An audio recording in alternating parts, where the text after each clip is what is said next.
individuals. Yeah.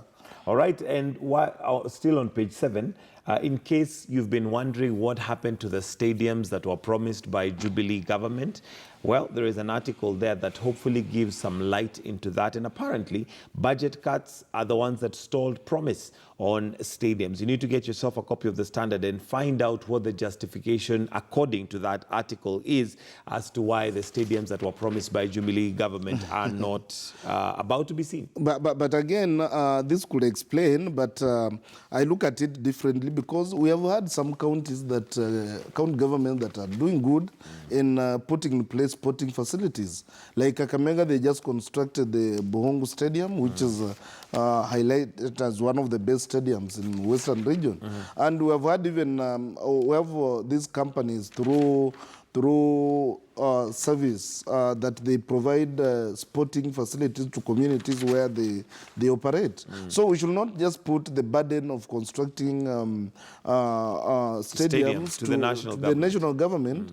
But although they promised, but this can be done by people, county governments as well. Governments, they say ahadi ni deni, kwa hivyo wako na deni yetu. Yeah, I know, but now time is running away. So we're running out. We only have 2-3 years. Actually, time has run out, because if they were to put up those stadiums, by now they should already be pretty much almost halfway through. And this one might give the deputy president a hard for, during asking him, what happened to the promises that you gave us that you now feel the ones you are giving us you are going to implement?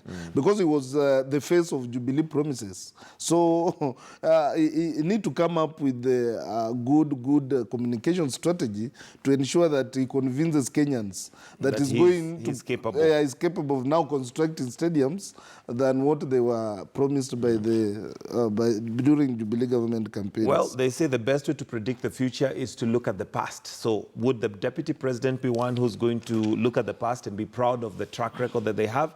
That remains to be seen. And of course, come 2022, Kenyans will decide. So that's an article on page 7 if you'd like to see more about the stadia and the reason given as to why, or the excuse given as to why they have not been built. Let's look at the final article before we look at the Nation.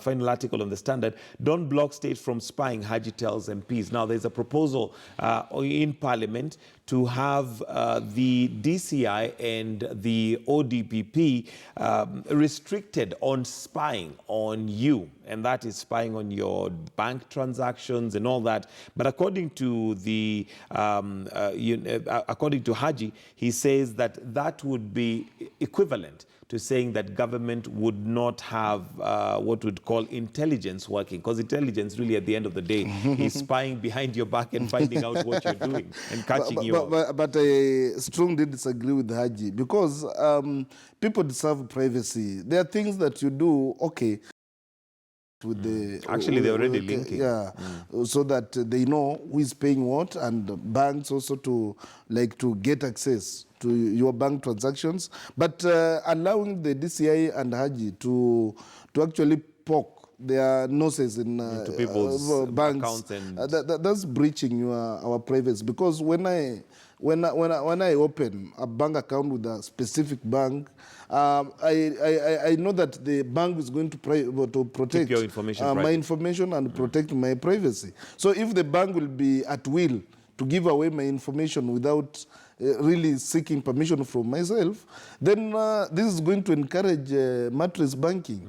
People are going to shy away from depositing money in the banks and just keep in the houses. Absolutely. People are going to create safes and strong rooms and keep huge amount of money. Just to ensure that their track record is not followed so up. So as much as government tries to come up with certain policies, we should also try to interrogate the intention and the repercussion. And overall the impact. The impact of these policies. Because monitoring and arresting people because of what they have saved or the transaction in the bank account is going to encourage so much this money laundering and just moving money in the hands, other than depositing. Mattress banking. Yeah, mattress